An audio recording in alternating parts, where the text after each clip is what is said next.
Bro! Bro! Ha? Tinutulpo na si Papa niya.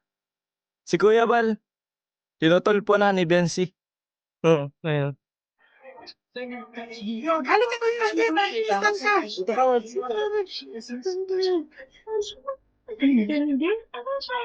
Yes, sir.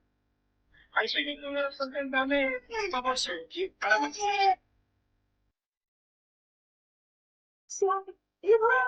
Sobrang lang. Bakit mo nga sa jogging ang ano yun, wait? Bro, umiyak. Po, bridesmaids po, stand by lang po dito. Tatawagin na lang po kayo natin.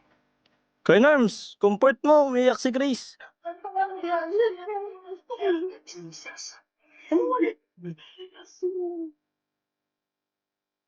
Si Carlo. Hello, Carla. Kasal pati.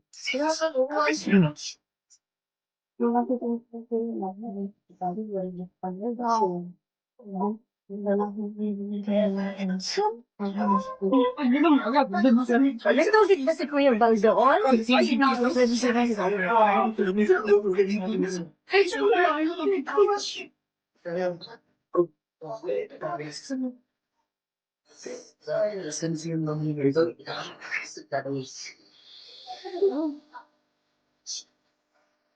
Hindi.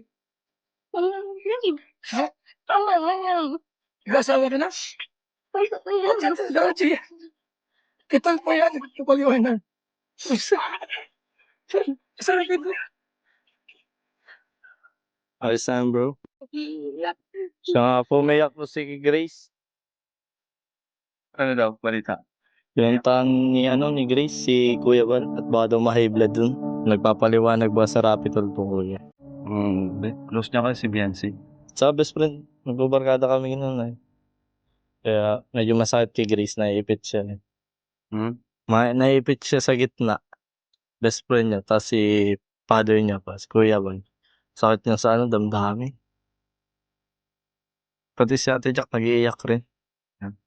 Si YP mo, Kuya. Well, that's life.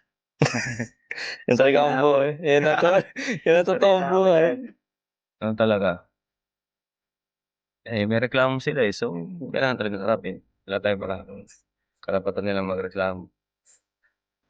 Pero sana nakipag-usap man lang, pinuntahan ni Kuya Bal, di ba? Sana Di man nakipag-usap. Kasi nagpunta naman si Papa sa bahay nila, pero walang tao ba? okay. Sa akin lang, basta mamaya, huwag masira yung energy natin mamaya sa kasal.